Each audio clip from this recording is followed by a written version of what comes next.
എല്ലാവർക്കും നമസ്കാരം.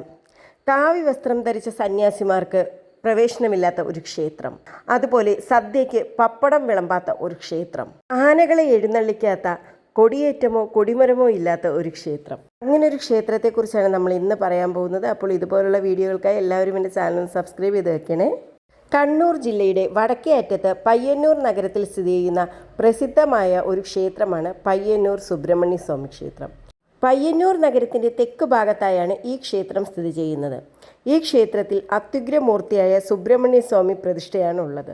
ദേവസേനാധിപതി സങ്കല്പത്തിൽ താരകാസുര വധത്തിന് ശേഷമുള്ള ഭാവമുള്ള സുബ്രഹ്മണ്യനാണ് ഇവിടെ കുടികൊള്ളുന്നത്. പയ്യന്നൂർ പെരുമാൾ എന്ന പേരിൽ അറിയപ്പെടുന്ന ഈ മുരുകൻ്റെ ക്ഷേത്രത്തെ ഉത്തര കേരളത്തിലെ പഴനിയായാണ് കണക്കാക്കുന്നത്. പ്രധാന പ്രതിഷ്ഠയെ കൂടാതെ ഉപദേവതകളായി ഗണപതി, അയ്യപ്പൻ, ഭഗവതി, ഭൂതത്താൻ, പരശുരാമൻ, നാഗദൈവങ്ങൾ, ക്ഷേത്രപാലൻ എന്നിവർക്കും ഇവിടെ പ്രതിഷ്ഠകളുണ്ട്. ഏറെ ചരിത്ര പ്രാധാന്യമുള്ള ക്ഷേത്രമാണ് പയ്യന്നൂർ സുബ്രഹ്മണ്യ സ്വാമി ക്ഷേത്രം. മരുമക്കായത്തിന് പേരുകേട്ട പയ്യന്നൂർ ഗ്രാമക്കാരായ നമ്പൂതിരിമാരുടെ ഗ്രാമക്ഷേത്രമാണിത്. 32 നമ്പൂതിരി ഗ്രാമങ്ങളിൽ വടക്കേ അറ്റത്തെ ആദ്യത്തെ നമ്പൂതിരി ഗ്രാമമാണ് പയ്യന്നൂർ. ഈ ഗ്രാമത്തിലെ 16 ഇല്ലക്കാരാണ് ഇവിടുത്തെ ഊരാളർ. 10 വീട്ടിൽ പൊതുവാക്കൾ കാരാളന്മാരും. 2 പേരും ചേർന്നുള്ള ഒരു ട്രസ്റ്റാണ് ക്ഷേത്രഭരണം നിർവഹിക്കുന്നത്. പരശുരാമനാൽ പ്രതിഷ്ഠിക്കപ്പെട്ടതാണ് ഈ ക്ഷേത്രം.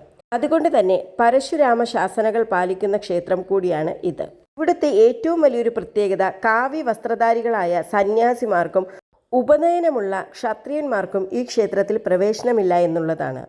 ഈ ക്ഷേത്രത്തിൽ ഉത്സവത്തിന് ആന എഴുന്നള്ളിപ്പ് നടത്താറില്ല, സദ്യയ്ക്ക് പപ്പടം വിളമ്പാറില്ല. ഇങ്ങനെ പല നിയമങ്ങളും ഈ ക്ഷേത്രത്തിലുണ്ട്. ഇന്ന് കാണുന്ന ഈ ക്ഷേത്രം പ്രധാന ഊരാള കുടുംബമായ താഴക്കാട്ട് മനക്കാർ വക പണിയിച്ചതാണ്. മുഴുവൻ സ്വർണ്ണമയമായിരുന്ന പഴയ ക്ഷേത്രം ടിപ്പു കൊള്ളയടിച്ചു എന്നാണ് കേട്ടുകേൾവി. വൃശ്ചിക മാസം 1-ാം തീയതി മുതൽ 2 മാസം നടത്തിപ്പോരുന്ന സമാരാധനാ മഹോത്സവമാണ് ഈ ക്ഷേത്രത്തിലെ മുഖ്യ ആഘോഷം. കൂടാതെ സ്കന്ദഷഷ്ഠിയും വിശേഷമാണ്. മലബാർ ദേവസ്വം ബോർഡിൻ്റെ കീഴിലാണ് ഈ ഒരു ക്ഷേത്രം ഉള്ളത്. പരശുരാമനാണ് പയ്യന്നൂർ സുബ്രഹ്മണ്യ സ്വാമി ക്ഷേത്രത്തിൽ പ്രതിഷ്ഠ നടത്തിയതെന്നാണ് വിശ്വാസം. ബ്രഹ്മാണ്ഡ പരാണത്തിൽ ഗർഗമുനി വനവാസകാലത്ത് പാണ്ഡവരോട് കേരളത്തെപ്പറ്റി പറയുമ്പോൾ ഈ ക്ഷേത്രത്തെയും പയ്യന്നൂരിനെയും കുറിച്ച് സൂചിപ്പിക്കുന്നുണ്ടത്രേ. പയ്യന്നൂരിൻ്റെ ചരിത്രവുമായി ഈ ക്ഷേത്രം ഏറെ ബന്ധപ്പെട്ട് കിടക്കുന്നു. പയ്യൻ്റെ ഊര് എന്ന അർത്ഥത്തിലാണ് നഗരത്തിന് ഈ പേര് വന്നത്. സുബ്രഹ്മണ്യനെ പയ്യൻ എന്നും വിശേഷിപ്പിക്കാറുണ്ട്. ക്ഷേത്രം 2 പ്രാവശ്യം നശിപ്പിക്കപ്പെട്ടിട്ടുണ്ട്. ഒരിക്കൽ അഗ്നിബാധ മൂലവും മറ്റൊരിക്കൽ ടിപ്പു സുൽത്താൻ്റെ ആക്രമണത്തിലും.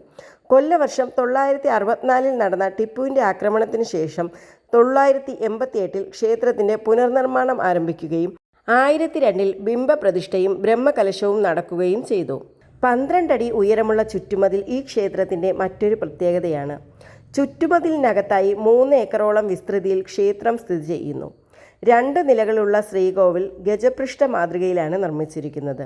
പ്രധാന മൂർത്തിയായ സുബ്രഹ്മണ്യൻ താരകാസുരനെ നിഗ്രഹിച്ച ശേഷമുള്ള ഭാവത്തിൽ കിഴക്കോട്ട് ദർശനമായി കുടിയിരുത്തപ്പെട്ടിരിക്കുന്നു. 6 അടി ഉയരമുണ്ട് ഈ വിഗ്രഹത്തിന്.